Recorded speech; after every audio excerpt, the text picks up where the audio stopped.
Download aplikasi Kontan sekarang di App Store atau Play Store.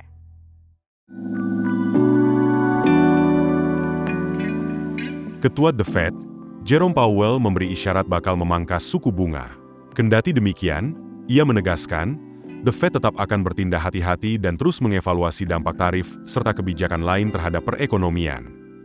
Hal itu disampaikannya dalam pidato di pertemuan tahunan The Fed di Jackson Hole, Wyoming, Jumat. Powell tidak memastikan kapan bakal memangkas suku bunga The Fed. Yang pasti, The Fed masih memiliki 3 pertemuan lagi tahun ini, yakni bulan depan, akhir Oktober, dan Desember.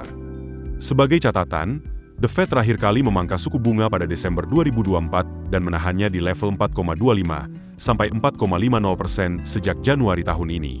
Artinya, Powell belum sekalipun menurunkan suku bunga sejak Presiden AS Donald Trump menduduki kembali Gedung Putih pada Januari 2025. Dalam pidatonya, Powell menegaskan bahwa kebijakan moneter saat ini masih berada di wilayah restriktif, namun keseimbangan risiko ekonomi mulai bergeser.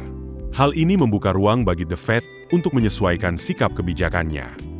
Namun, Powell menyebut tetap ada peningkatan risiko penurunan terhadap pasar tenaga kerja AS. Risiko inflasi yang lebih tinggi juga masih mengintai di tengah perang tarif bea masuk yang dilancarkan Presiden AS Donald Trump. Tarif yang lebih tinggi secara signifikan tengah membentuk ulang sistem global. Sementara itu, kebijakan imigrasi yang lebih ketat telah menyebabkan perlambatan mendadak pada pertumbuhan tenaga kerja. Sekalipun terbuka peluang memangkas suku bunga, ia menegaskan keputusan itu bukan karena desakan Gedung Putih.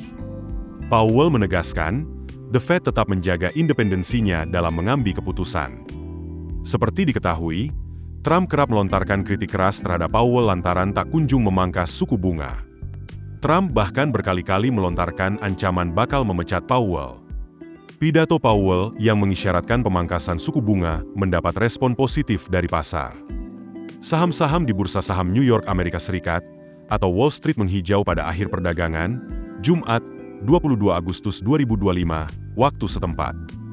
Bahkan, indeks Dow Jones Industrial Average melonjak rekor tertinggi sepanjang masa setelah ditutup naik 846,24 poin atau 1,89% pada 45.631,74. S&P 500 naik 1,52% dan berakhir di 6.466,91. Pada titik tertingginya, indeks pasar luas ini hanya terpaut 3 poin dari rekor sebelumnya. Kemudian Nasdaq Composite menguat 1,88% dan ditutup di 21.496,53. Keputusan bisnis terbaik datang dari data, bukan tebakan. Mudah berlangganan Business Insight dengan subscribe with Google.